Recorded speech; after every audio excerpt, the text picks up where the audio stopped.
Hello दोस्तों, आप देख रहे हैं डीडीए महाविद्यालय चैनल। दोस्तों, आज हम इस वीडियो में राजस्व विभाग लखनऊ उत्तर प्रदेश विषय नियम एवं कर्तव्य से संबंधित आने वाले महत्वपूर्ण टॉपिक एवं उनकी परिभाषा पर चर्चा करेंगे। तो हमारा नंबर 1 पर है, आइए हम इसे पढ़ लेते हैं। लेखपाल डायरी। तो इसके अंतर्गत लिखा हुआ है, यह क्षेत्र में होने वाली घटनाओं की विवरण पंजिका है जो आकार पत्र पार्ट 2 पर तैयार की जाती है या एक अभिलेख होती है। इसे न्यायालय में मान्यता प्राप्त होती है। इसमें किसी लेखपाल की कार्यशैली व कार्य को प्रदर्शित करती है। इसके क्षेत्र में घटित दैवीय आपदा के घटने का समय, गांव, क्षेत्र का उल्लेख होता है। लेखपाल इसमें फसलों की दशा, अधिक वर्षा, पाला, कीटाणुओं के कारण होने वाली अति पाला आदि का भी उल्लेख करता है। लेखपाल द्वारा दिए गए अनुरेखित नक्शों जिसमें स्थानों को दिखाया जाता है, डायरी में लिखा जाता है। पुलिस अनुसंधान में इसका बड़ा महत्व होता है। और हमारा इसी प्रकार से जो कि दूसरा टॉपिक है, बहुत ही महत्वपूर्ण है। और हमारा दूसरा टॉपिक जो है जमाबंदी है। तो आइए इसके बारे में पढ़ लेते हैं। जमाबंदी को भू राजस्व की जमाबंदी भी कहते हैं। इसे जमींदारी विनाश आकार पत्र 62वां नियम 218 के अनुसार तैयार किया जाता है। इसमें संक्रमणीय असंक्रमणीय भूमिधरों के सभी राजनस्थ खातों का निवारण होता है। इसमें पिछले वर्षों के बकाया, अधिक वसूली, दैवीय आपदा आदि के कारण हुई हानि के कारण दिए गए स्थान व छूट का उल्लेख होता है। इस रजिस्टर में 2 भाग में मांग बाएं पृष्ठ पर, वसूली दाईं पृष्ठ पर लिखी जाती है। बाईं ओर का विवरण लेखपाल द्वारा तथा दाईं ओर का विवरण अमीन द्वारा तैयार किया जाता है। तीसरे नंबर पर है हमारा जिनसी क्षेत्रफल। तो इसके अंतर्गत लिखा हुआ, एक फसली वर्ष के भीतर 3 फसलें खरीफ, रबी और जायद बोई जाती हैं। एक फसली के अंदर बोया गया कुल क्षेत्रफल जिनसी क्षेत्रफल कहलाता है। इन क्षेत्रों का अभिलेखन जिन्स खसरे में खरीफ फसलों के कॉलम 7 से 9 में तथा रबी फसलों के लिए कॉलम 10 से 12 तथा जायद फसलें कॉलम 13 से 15 तक में किया जाता है। यदि एक फसल में कोई जिन्स एक बार काट कर पुनः वही फसलें जैसे आलू, धान तथा जूट आदि बो दिया जाते हैं तो पहली बार बोई गई फसल के नीचे फसल का पुनः उल्लेख कर दिया जाता है। इसके लिए विशेष पड़ताल नवंबर माह में की जाती है। और हमारा चौथा टॉपिक है गांव पंजी। भूलेख नियमावली के पैरा 291 के अनुसार तैयार किया जाता है। यह आकार पत्र R21 पर राजस्व निरीक्षक कार्यालय कार्य द्वारा तैयार किया जाता है। प्रतिवर्ष उसी सामान्य प्रपत्र में जैसा तहसील रजिस्टर में है प्रत्येक गांव के आंकड़े दिए जाएंगे। जहां बंदोबस्ती मंडल या टप्पा हो, ग्रामों को मंडलवार या टप्पावार रखा जाएगा तथा मंडल या टप्पा का योग लगाया जाएगा। और तब तहसील व परगना के लिए योग लगाया जाएगा। जहां मंडल या टप्पा नहीं है वहां परगना 22 योग करना चाहिए। ये और इसी में इम्पोर्टेंट करके लिखा हुआ, हम इसे भी पढ़ लेते हैं। तो लिखा हुआ है मिलजुला नंबर संघट संख्या जिसे कहते हैं। तो इसके अंतर्गत लिखा हुआ है, यह उस दशा में डाला जाता है जबकि खेत की मेड़ डालकर स्थल पर तो विभक्त किया जाता है किंतु उसमें 2 या 2 से अधिक भागों का समावेश हो और विभिन्न प्रकार के भौमिक अधिकारों के अधीन या विभिन्न वर्ग की आकर्षित भूमि रखने के कारण भिन्न भिन्न खातों के अंतर्गत आते हों। भाग पर का, खा, गा, घा डालकर पृथक किया जाएगा। और इसी में इम्पोर्टेंट करके लिखा हुआ है, आइए इसको भी हम पढ़ लेते हैं।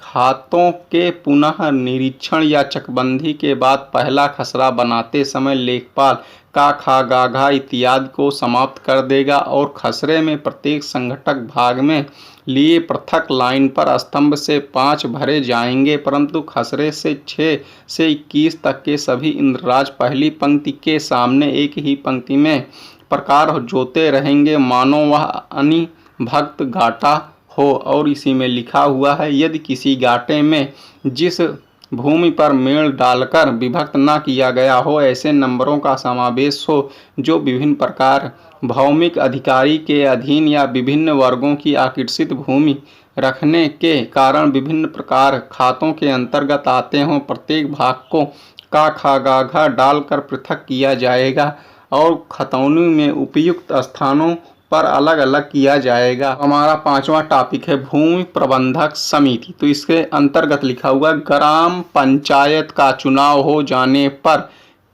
के बाद सभी सदस्यों और प्रधान को शपथ दिलाई जाती है और इसकी एक कार्यकारिणी बन जाती है। ग्राम पंचायत की यह कार्यकारिणी भूमि प्रबंधक समिति कहलाती है। भूमि प्रबंधक समिति का अध्यक्ष ग्राम पंचायत का प्रधान होता है। भूमि प्रबंधक समिति का सचिव लेखपाल होता है। ग्राम पंचायत और भूमि प्रबंधक समिति में बहुत बड़ा अंतर होता है कि ग्राम पंचायत का सचिव ग्राम पंचायत अधिकारी होता है और भूमि का प्रबंधक समिति का सचिव लेखपाल होता है। हमारा नंबर 6 पर है नामांतरण पंजी दाखिल खारिज का रजिस्टर जिसे कहते हैं। तो इसके अंतर्गत लिखा हुआ उत्तर प्रदेश भूलेख नियमावली के पैरा 258 के अनुसार।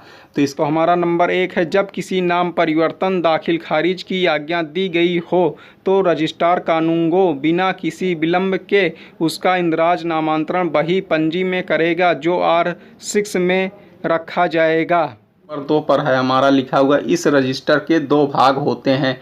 नंबर ए पर लिखा हुआ खतौनी के नाम परिवर्तन के संबंध में कार्यवाही और बी है खेवट के नाम परिवर्तन के संबंध में कार्यवाही। और नंबर 3 पर हमारा लिखा हुआ उत्तराधिकार के संबंध में रजिस्टर। और नंबर 4 पे हमारा लिखा हुआ खेवट या खतौनी के सभी संशोधन जिनकी आज्ञा सक्षम न्यायालय द्वारा दी गई हो इस रजिस्टर में दर्ज किए जाएंगे। ऐसे इंद्राज पृष्ठ के आर पार लाल स्याही से किए जाएंगे। पैरा 288 में अभिदृष्ट विवरण पत्र तैयार करने में उन पर विचार नहीं किया जाएगा। और इसी में नंबर 5वां पर हमारा लिखा हुआ है तो इसे भी पढ़ लेते हैं। उत्तर प्रदेश कृषि सुधार अधिनियम 1973 की धारा 9 का या उत्तर प्रदेश सहकारी भूमि विकास बैंक अधिनियम की धारा 23 का के अंतर्गत बैंक द्वारा भेजी गई सूचना के अनुसार काश्तकार द्वारा किए गए प्रभार रहन या फेंक दल के समस्त विवरण इस पंजी में अंकित किए जाएंगे। 7वां नंबर पर लिखा हुआ नेक्स्ट टॉपिक जो कि है तहसील के ग्रामों की सूची 857 के अनुसार उत्तर प्रदेश भूलेख नियमावली के पैरा 313 का के अनुसार रजिस्ट्रार